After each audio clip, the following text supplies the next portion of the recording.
Hoje a gente vai falar das estruturas do bulbo. A organização das porções caudais do bulbo é bem semelhante à da medula. Entretanto, suas secções mais altas já têm algumas diferenças. Essas diferenças do bulbo são devidas aos seguintes fatores: o aparecimento dos novos núcleos próprios do bulbo, que é o núcleo grácil, o núcleo cuneiforme, o núcleo olivar inferior. O núcleo também vai ter a decussação das pirâmides, que é outra coisa que diferencia o bulbo da medula. Vai apresentar também a decussação dos leminíscos, que é a decussação sensitiva, que são as fibras dos fascículos grácil e cuneiforme da medula que terminam fazendo sinapse nos neurônios dos núcleos grácil e cuneiforme que aparecem no funículo posterior. As fibras que se originam nesses núcleos grácil e cuneiforme são chamadas de fibras arqueadas internas, e elas mergulham em direção ventral, passam pela coluna posterior e cruzam o plano mediano, formando a decussação sensitiva que inflete-se cranialmente, constituindo o leminísco medial, que é representado nesta figura. Ela chega pela coluna posterior, a fibra arqueada interna, que é a decussação sensitiva, e termina por fazer cruzando o plano mediano e terminando no núcleo grácil do lado contralateral. E aqui mostrando a decussação das pirâmides, ou a decussação motora, que também cruza do lado contralateral, terminando no funículo lateral. Bom, o núcleo sensitivo ele termina no tálamo e ele leva um impulso sensitivo do lado contralateral relacionado com a propriocepção, tato epicrítico e sensibilidade vibratória. Outra diferença que o bulbo tem é a abertura do quarto ventrículo. Nos níveis mais altos do bulbo, as fibras dos fascículos grácil e cuneiforme vão diminuindo, pois vão terminando nos seus núcleos, e quando terminam todas essas estruturas, não havendo mais nenhuma estrutura no funículo posterior, vai se abrir o canal central da medula, formando o quarto ventrículo, cujo assoalho é constituído principalmente de substância cinzenta homóloga à medula, ou seja, núcleos dos nervos cranianos. Bom, aqui a gente tem de núcleo de nervo craniano no bulbo, que é a substância homóloga da medula, é o núcleo ambínguo, o núcleo do hipoglosso, o núcleo dorsal no vago, os núcleos vestibulares, o núcleo do trato solitário, o núcleo do trato espinhal do nervo trigêmeo e o núcleo salivatório inferior. O núcleo ambínguo, localizado aqui, é um núcleo motor para a musculatura estriada de origem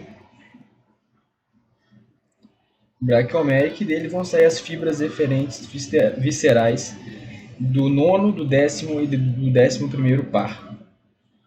Ele destina a musculatura da laringe e da faringe. O outro núcleo é o núcleo do hipoglosso, é um núcleo também motor, que gera fibras eferentes somáticas para a língua. Ele vai se situar no trígono do hipoglosso, no assoalho do quarto ventrículo. E as suas fibras elas vão emergir no sulco lateral anterior do bulbo, entre a pirâmide e a oliva. O próximo núcleo é o núcleo dorsal do vago, que também é um núcleo motor do sistema parasimpático. Ele situa-se no trígono do vago, no assoalho do quarto ventrículo. O próximo núcleo é o vestibular, é um núcleo sensitivo que penetra pela porção vestibular do 8º par, localizado na área vestibular, também no assoalho do quarto ventrículo, atingindo o bulbo apenas os núcleos vestibulares inferior e medial. E que a gente consegue ver os núcleos vestibulares: vestibular superior, lateral, medial e inferior. No bulbo, a gente vai ter apenas o núcleo vestibular inferior e medial, que são a parte mais inferior dos núcleos vestibulares do 8º par. Outro núcleo do bulbo é o núcleo do trato solitário, localizado aqui em cima, pequenininho. O núcleo do trato solitário é sensitivo, ele recebe fibras aferentes viscerais que entram pelo sétimo par, pelo nono par e pelo décimo par craniano. E está relacionado também com a gustação. Outro núcleo é o núcleo do trato espinhal do nervo trigêmeo, que tem fibras aferentes somáticas gerais, trazendo a sensibilidade de quase toda a cabeça pelo quinto par. Esse núcleo espinhal do nervo trigêmeo, ele também recebe fibras do sétimo, do nono e do décimo, que trazem também a sensibilidade geral do pavilhão e do conduto auditivo externo, que corresponde à substância gelatinosa da medula com a qual ele se continua. E tem também o núcleo salivatório inferior, que origina as fibras pré-ganglionares que emergem pelo nervo glossofaríngeo para a inervação da glândula parótida. O núcleo salivatório inferior não está demonstrado aqui. Para facilitar a memorização desses núcleos, teve o mnemônico do sorvete. Quando você vai tomar um sorvete, inicialmente você põe a língua para fora e você usa o núcleo do hipoglosso. A seguir é necessário verificar se o sorvete está frio. Ou seja, você usa o núcleo do trato espinhal do trigêmeo. Feito isso, você verifica o gosto do sorvete, utilizando o núcleo do trato solitário. Nessa etapa, você já deve estar com a boca cheia de água, que está sendo utilizado no núcleo salivatório, que inerva a parótida. Nessa fase, já está em condições de engolir o sorvete. O núcleo envolvido nessa etapa é o núcleo ambínguo. E, finalmente, o sorvete chega no estômago, sofre a ação de suco gástrico, que é comandado pelo núcleo dorsal do nervo vago. E como você tomou esse sorvete de pé, no meio de uma praça, você usou os núcleos vestibulares inferior e medial para manter o seu equilíbrio e postura. Essa figura mostra a secção do bulbo ao nível da parte média da oliva, mostrando aqui os núcleos que formam o assoalho do quarto ventrículo. A área vestibular, o trígono do vago e o trígono do hipoglosso. Mostrando aqui também o núcleo ambínguo, núcleo vestibular inferior e medial, que aparecem no bulbo, são os dois que fazem parte do bulbo.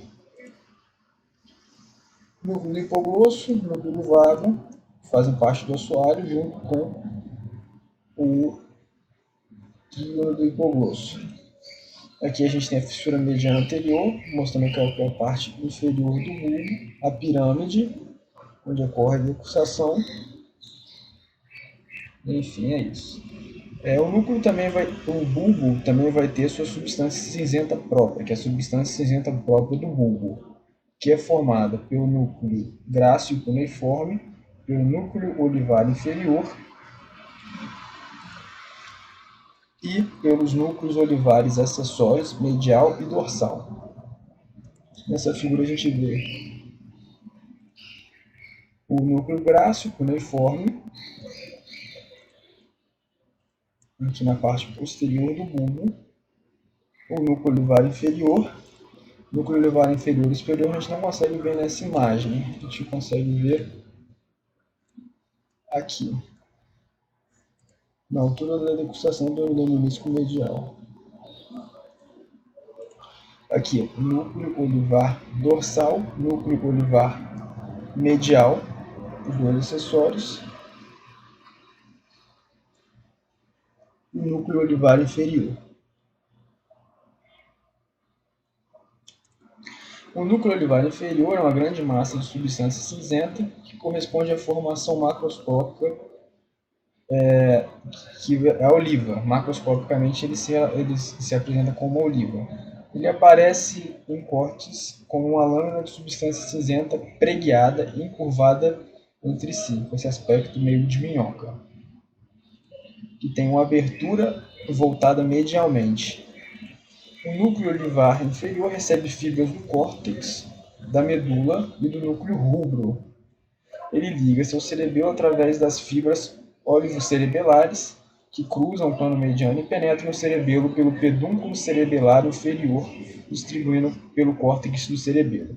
Estão envolvidos na aprendizagem motora, um fenômeno que nos permite realizar tarefas com velocidade e eficiência cada vez maiores, quando feito por repetidas vezes.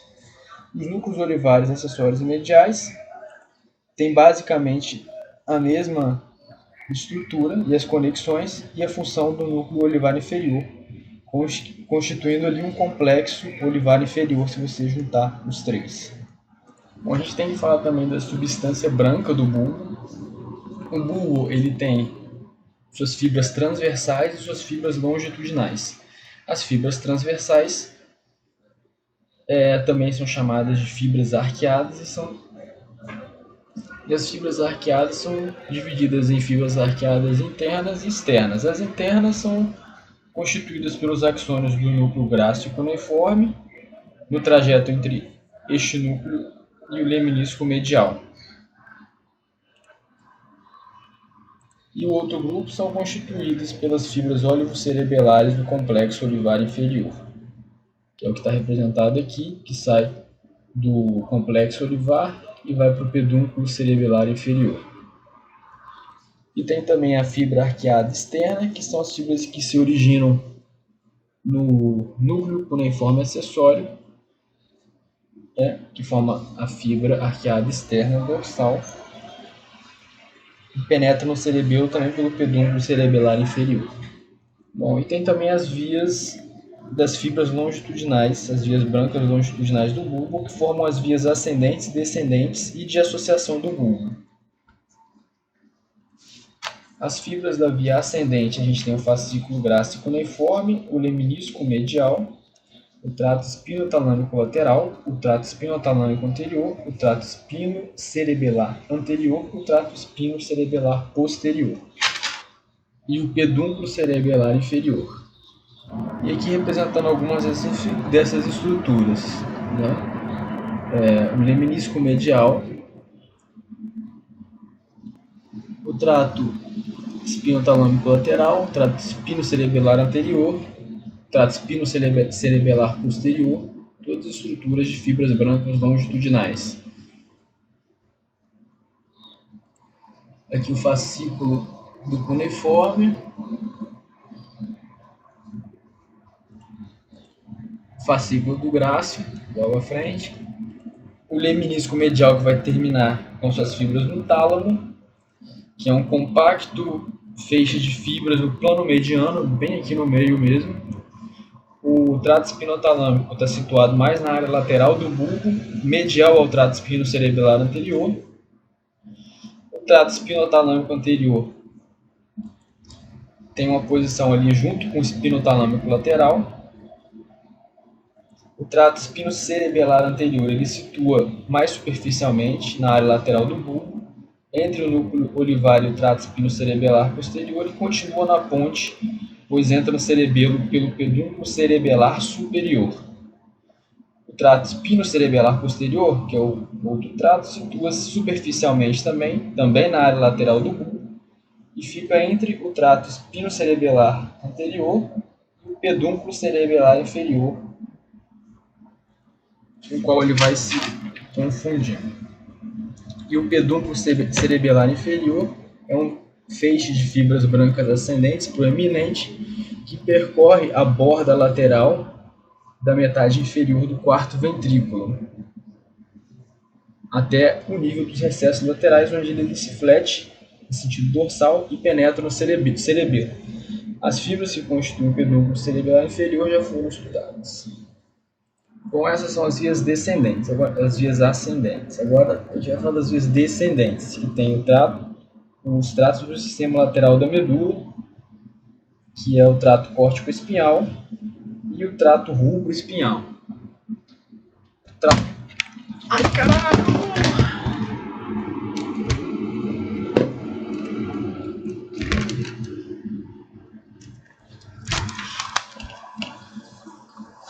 Puta que pariu.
depois de ter caído um copo d'água em cima do meu teclado, vamos tentar terminar.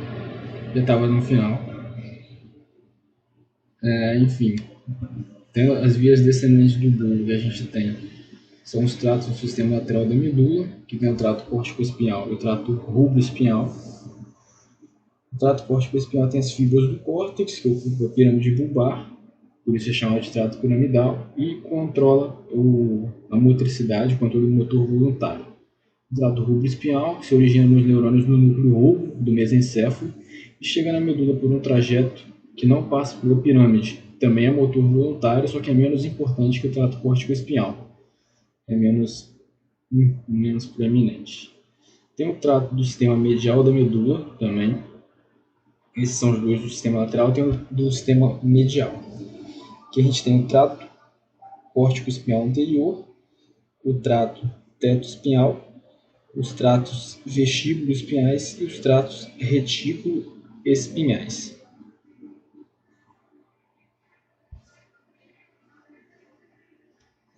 Todos esses tratos foram referidos no capítulo da estrutura da medula. Tem também o trato córtico-nuclear, que são fibras que são originadas no córtex cerebral e terminam nos núcleos motores do tronco encefálico. No caso do bulbo, terminam nos núcleos ambíguo e do hipoglosso, permitindo o controle voluntário do músculo da laringe, faringe e língua. Outro trato que a gente tem é o trato espinhal do trigêmeo. É um trato de fibras sensitivas que penetram no nervo trigêmeo, que penetram na ponte pelo nervo trigêmeo e tomam um trajeto descendente ao longo do núcleo do trato espinhal do nervo trigêmeo, onde terminam.